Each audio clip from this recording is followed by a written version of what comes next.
Bugs crashing your pack's party? Whether they've got paws or sneakers, your pack deserves a home that's protected from pests. That's where Wondercide comes in. Plant-powered protection made with steam-distilled natural essential oils that actually work. It kills and repels fleas, ticks, mosquitoes, and ants without questionable ingredients or overpowering smells. Safe to use around kids and pets when used as directed. Lab-proven to work fast. And proudly made in the USA. We offer sprays for pets, people, homes, and yards. Plus, spot-on treatments, collars, and even shampoos. Whatever your pack needs, we've got it covered. Founded by a pet parent looking for a better way to protect her dog Luna, Wondercide's now protected over 21 million lives and counting. You might have even seen us on Shark Tank. Go to Wondercide.com and use code WONDER20 for 20% off your first order. That's WONDER20 at Wondercide.com. Wondercide. Protect your pack with plant-powered Wondercide today. Thinking about a home remodel but dreading the hassle? Let me put you onto something better. West Shore Home is changing the game when it comes to home remodeling. They make the whole process simple and convenient. No sketchy contractors, no endless delays. Just a smooth experience from start to finish, handled by highly trained employee installers who know exactly what they're doing. No outsourcing, no guesswork, just pros who show up and get it done right. And they don't disappear after the job's finished. West Shore Home follows up with every customer to make sure you're happy. That's part of why they've racked up over 55,000 five-star reviews from people just like you. So, if you're ready to upgrade your bath, shower, windows, doors, or floors, skip the chaos. Go to westshorehome.com, fill out the form, and let us schedule your appointment today. That's westshorehome.com. Remodeling reimagined. Bugs crashing your pack's party? Whether they've got paws or sneakers, your pack deserves a home that's protected from pests.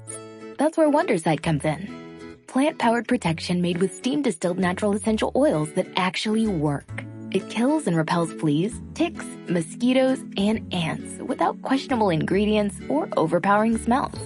Safe to use around kids and pets when used as directed. Lab-proven to work fast. And proudly made in the USA. We offer sprays for pets, people, homes, and yards. Plus, spot-on treatments, collars, and even shampoos. Whatever your pack needs, we've got it covered. Founded by a pet parent looking for a better way to protect her dog Luna, Wondercide's now protected over 21 million lives and counting. You might have even seen us on Shark Tank. Go to Wondercide.com and use code WONDER20 for 20% off your first order. That's WONDER20 at Wondercide.com. Wondercide. Protect your pack with plant-powered Wondercide today. Lay down.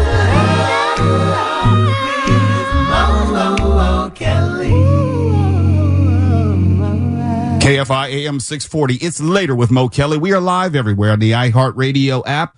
The movie Bang Bang follows retired boxer Bernard Bang Bang Roziski as he reconnects with his estranged grandson, training him in the sport that once destroyed his life. But along the way, it raises the questions of redemption delayed, rivalry, and generational anger. Bang Bang will hit select theaters around the country, including Los Angeles, starting Friday. Most humans don't intentionally put themselves in danger, but fighters put themselves in danger every day. Some say we do it for money. Some might say it's a sickness. What about you? I'm rich in a lot of things, but money and happiness ain't one of them. Bernard Bang Bang Roziski, Bang Bang, is an American professional boxer, a featherweight who held a professional record of 42-6-2. Say hello to your grandfather. Hey. Was known for his wild and abrasive personality. I need you to watch him for a while. I gotta babysit? In and outside of the ring. my juicer will knock your taste buds. Where's the remote? Guy's a disgrace. You two fought, right? Every fighter has a weakness. That's yours. Get dressed. Making a comeback? No, we're here for you. Bringing pride back to the Roziski name. Why'd you come here? Don't be shy. I want you to hit your grandpa. Like a piston! Now that's how you hit your grandpa. I've never trained anyone before. Never wanted to. It's swimming around in your DNA. Others may have forgotten what he did, but I haven't. You ever think about why he threw that fight? I don't want him thinking that the only way out is through boxing! Bang Bang stars my next guest, Tim Blake Nelson, who you know from Oh Brother, Where Art Thou?, The Incredible Hulk, Meet the Fockers, Minority Report, Watchmen on HBO, one of my favorites, and most recently Captain America Brave New World, as he played the villain Samuel Stearns, the leader. What a treat to have Tim Blake Nelson join me on Later with Mo Kelly. How are you this evening, sir? I'm great, and it's a treat for me as well. I think it's fair to say that you can be a chameleon and you have a wide array of looks when you see yourself either on the small screen or the silver screen. But I'm curious to know about your inspiration to pursue this craft. What were you watching while growing up in Tulsa, Oklahoma that said to you, I want to do that?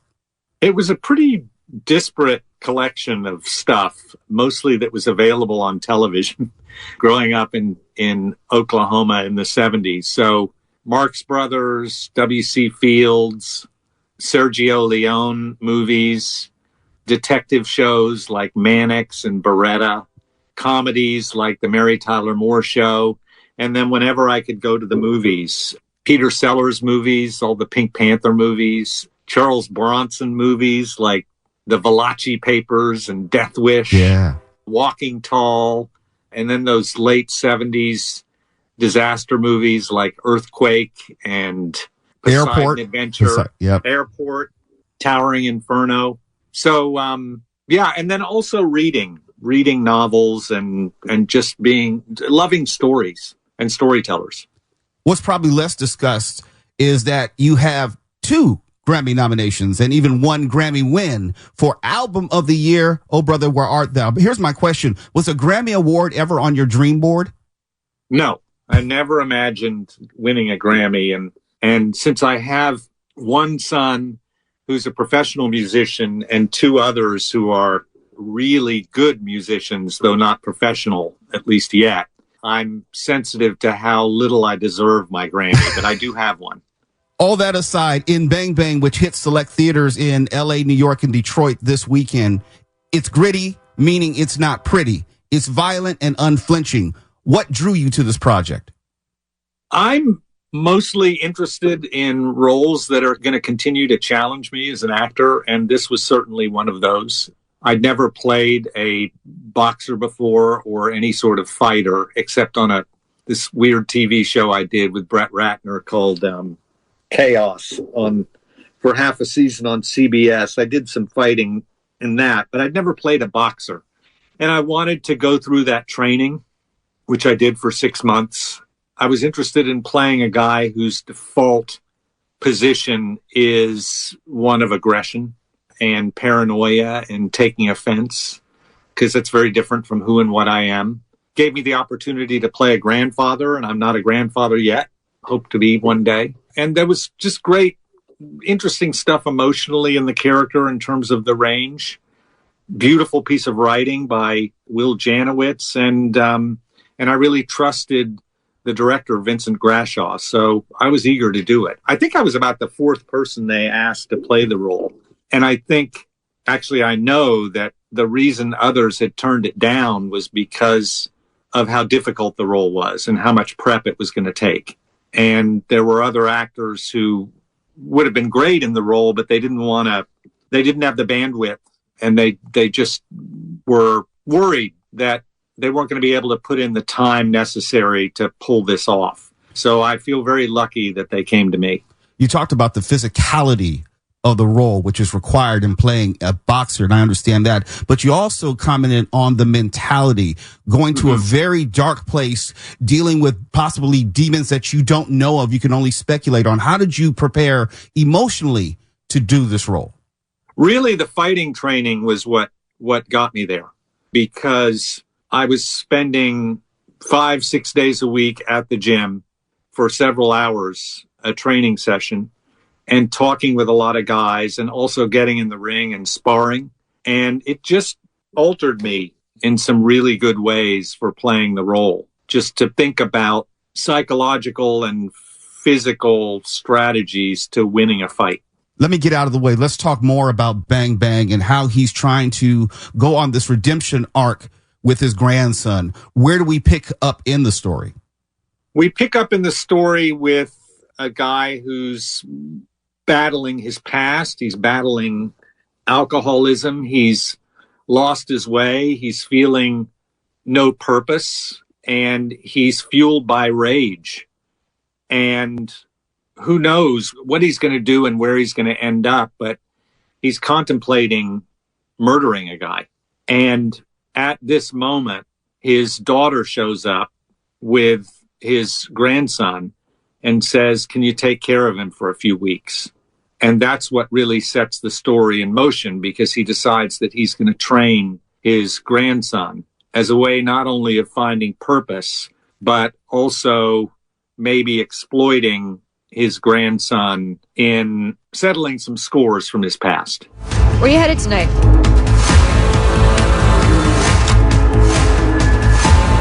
You don't need to start pushing. I haven't heard that in a while.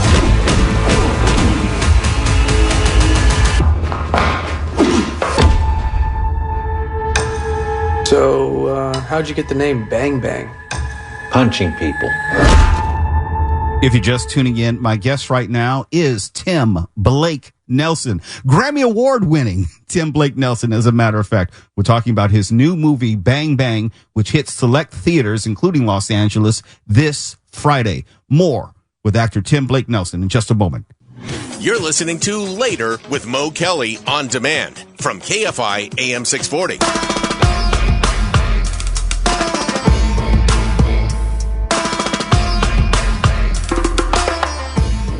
KFI Later with Mo Kelly. We're live everywhere on the iHeartRadio app and YouTube, and we're talking right now with venerable actor Tim Blake Nelson. You know him from Oh Brother, Where Art Thou?, where he won a Grammy Award, as a matter of fact. The Incredible Hulk, Meet the Fockers, Minority Report, Watchmen on HBO, and most recently, Captain America Brave New World, as he played the villain Samuel Stearns, the leader. But right now, we're talking about his new movie, Bang Bang, which follows retired boxer Bernard Bang Bang Rosicky as he tries to reconnect with his estranged grandson, training him in the sport of boxing and that road to redemption for both of them.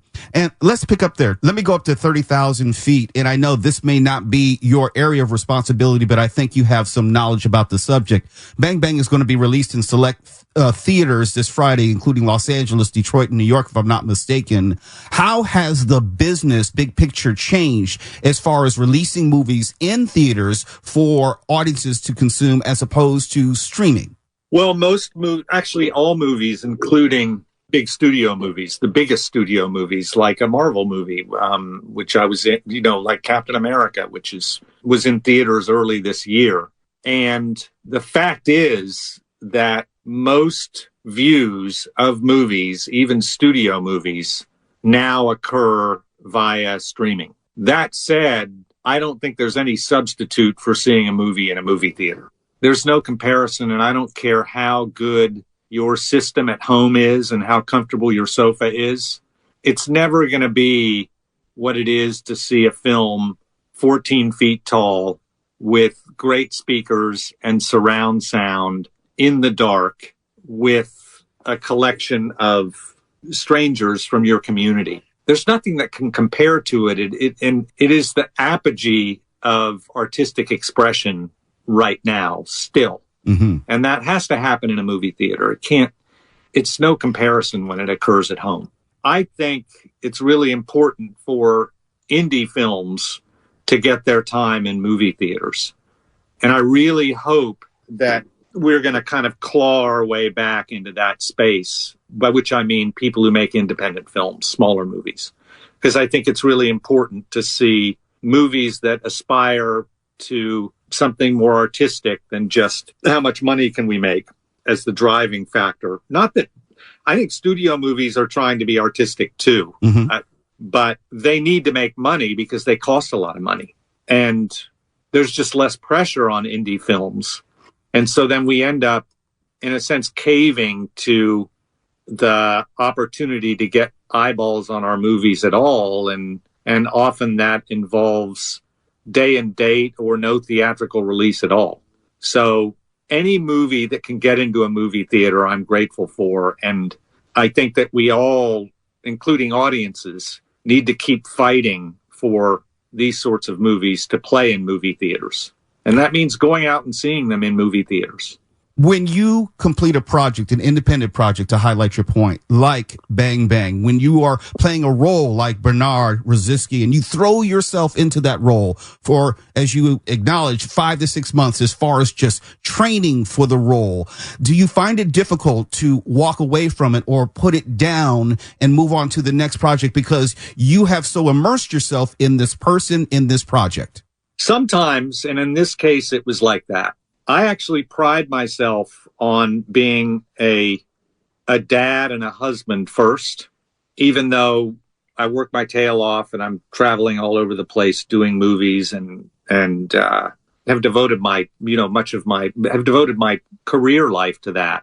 It's always been important for me not to bring the work home when I'm playing a character like this.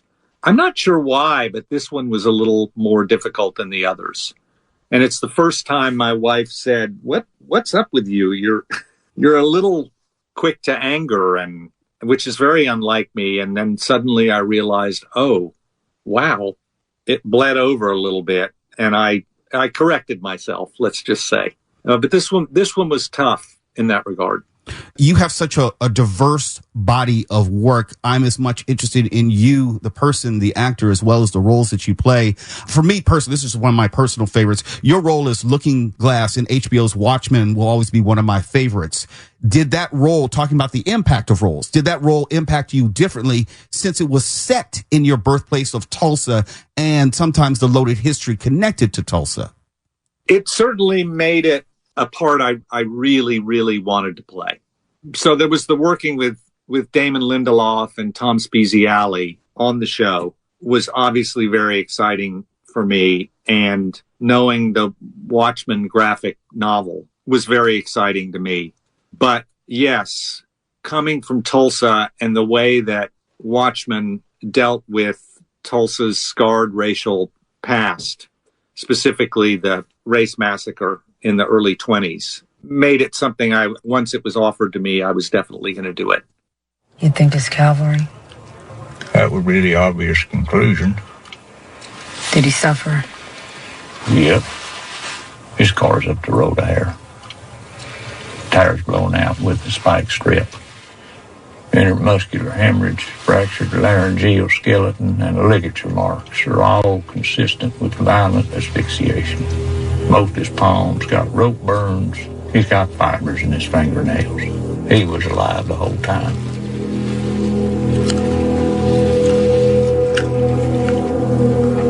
Until he wasn't.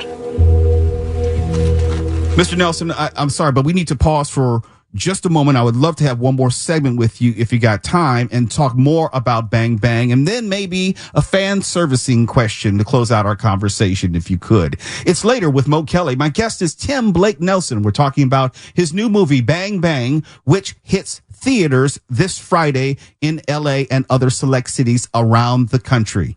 You're listening to Later with Mo Kelly on demand from KFI AM 640. You know the nighttime is the right time.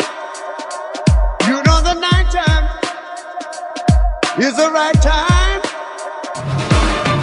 Later.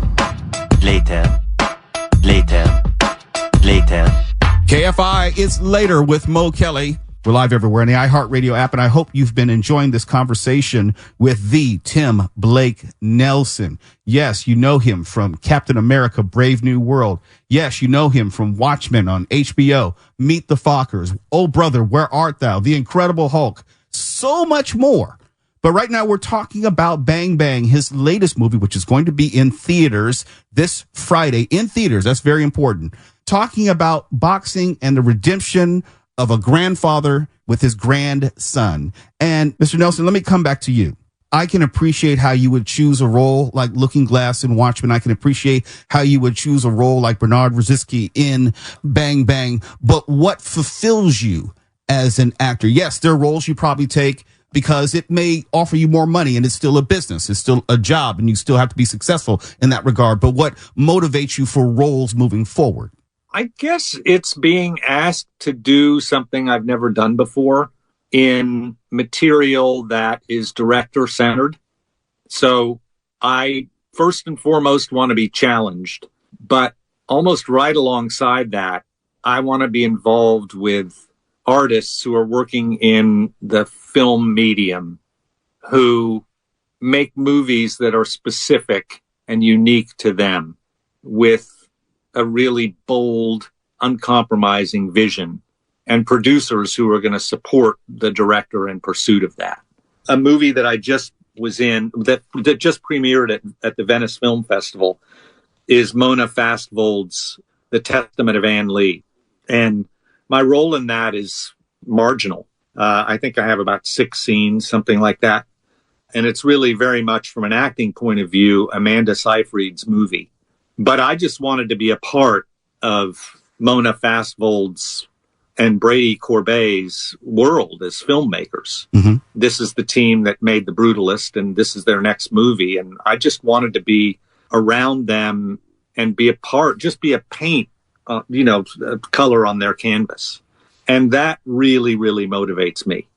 And so this was a case in which the role itself was not an enormous challenge. It had some specific stuff that it asked of me that was interesting, but it was kind of more about being around Brady and Mona and then working in support of an actress like Amanda Seyfried. Before I let you go, I have to ask you this. When you're doing an independent feature like Bang Bang, how do you assess whether the work you put into it was received in the way that you would hope? Is it box office? Is it critical acclaim? Is it possibly award acknowledgement or recognition? What is your yardstick for measuring whether Bang Bang met expectations for you as an actor?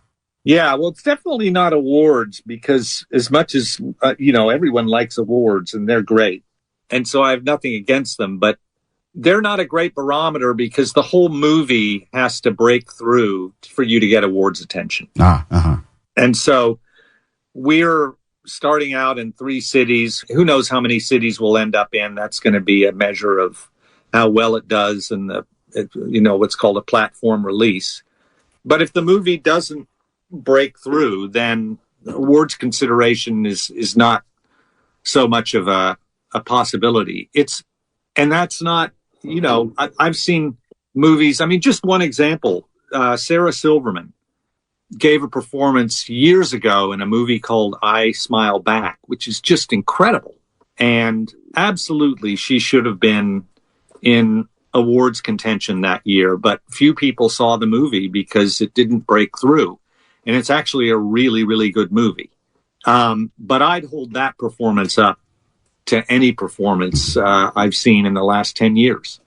So I guess ultimately I want to know, I'll look at it and I'll make my own consideration.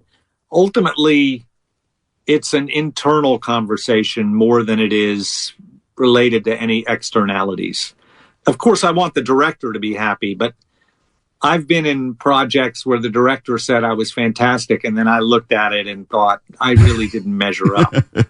One fan servicing question as I close. Mr. Tim Blake Nelson, I appreciate all the time that you've given us. It's been a joy. I've wanted to speak to you personally and professionally for all of my radio career, so this is a personal delight for me. But as a fan servicing question, I've always been curious since I saw you as Mr. Blue, Samuel Stearns, opposite Edward Norton in The Incredible Hulk.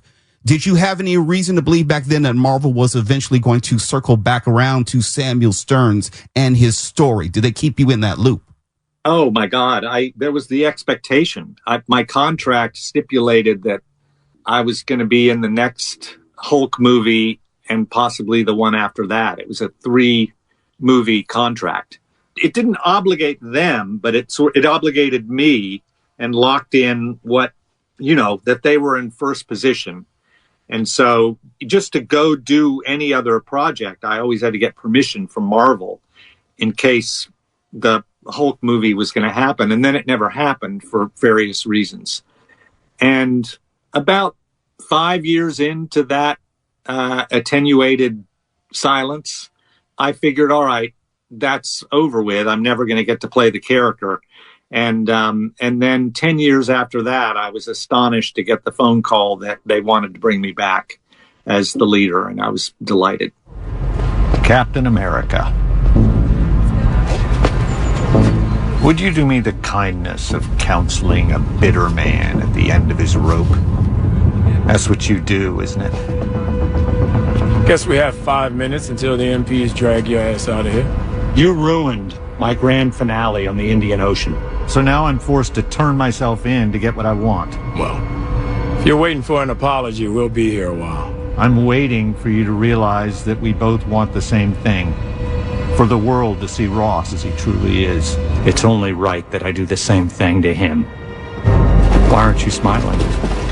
On the ground! On it! Come on! Come on! You ever use that big brain of yours to consider that maybe you're wrong about Ross? Wanna bet? Yeah. Where are you going? To stop this. Get on the ground, now! You have the right to remain Captain America! silent. You can and will. If I'm right about Ross, You have the right to an attorney. you're going to die! You're gonna die! And maybe you're not done. We might see you again in maybe Avengers Doomsday. Not that you'd be able to tell me. The movie we've been talking about is Bang Bang. It follows retired boxer Bernard Bang Bang Rosicky. It stars my guest right now, Tim Blake Nelson, who I've been overjoyed to be able to talk to this evening. Mr. Nelson, thank you so much. We'll be checking for this in theaters. It hits L.A., New York, and Detroit this Friday. Tim Blake Nelson, congratulations to you. Much success to you. Thank you to you. My pleasure. Thank you. Great talking to you. It's Later with Mo Kelly. KFI AM 640. We're live everywhere on the iHeartRadio app. You're listening to Later with Mo Kelly on demand from KFI AM 640.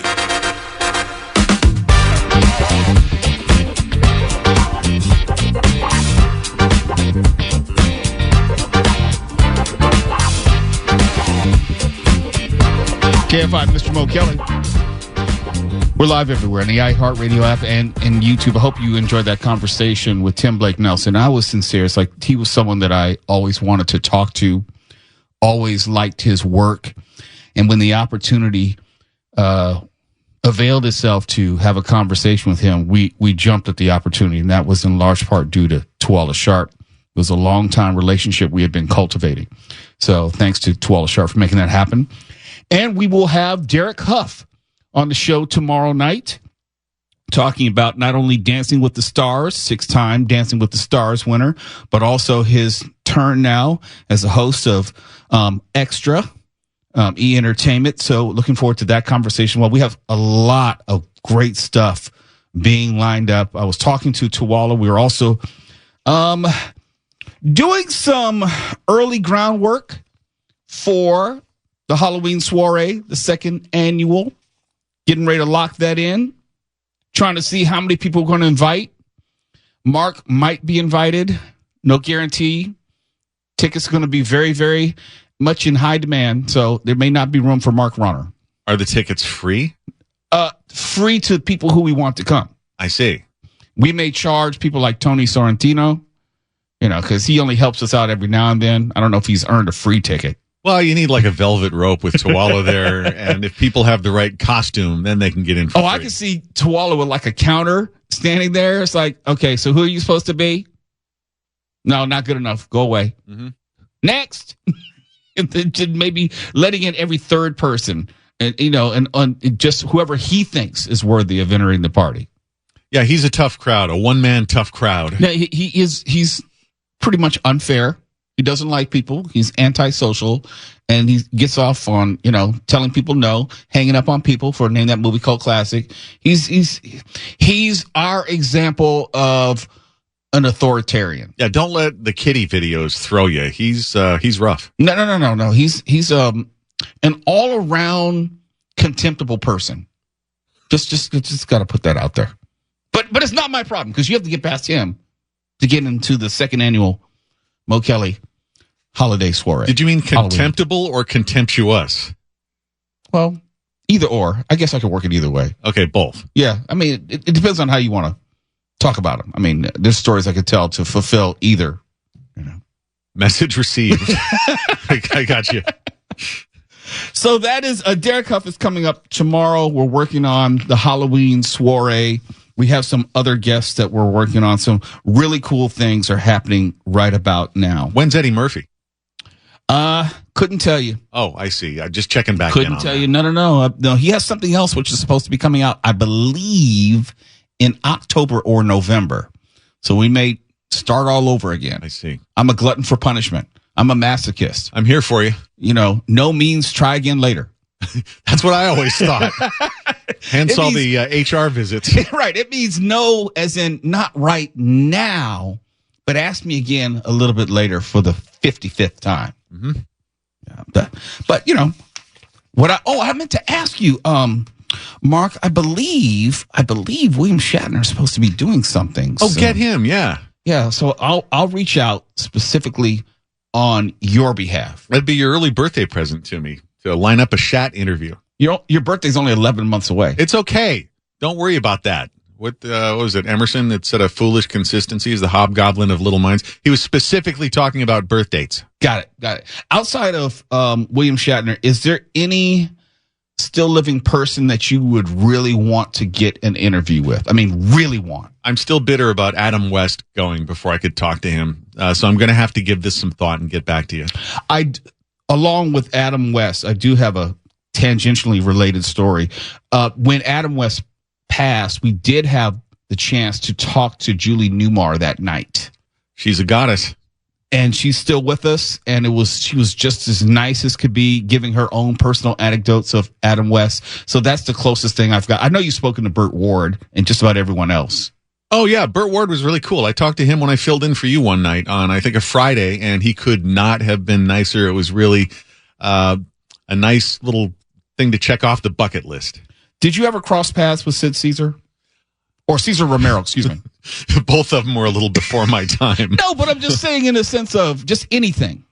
No, I don't remember when Cesar Romero died. Sid Caesar didn't die that long ago, but no, he was way out of my league. He wouldn't talk to a small timer like me. You never know, and I am a firm believer in all of our guest requests. There's no such thing as a guest who is too big for this show. Well, related to your philosophy, if we can use that word, that no just means try again later.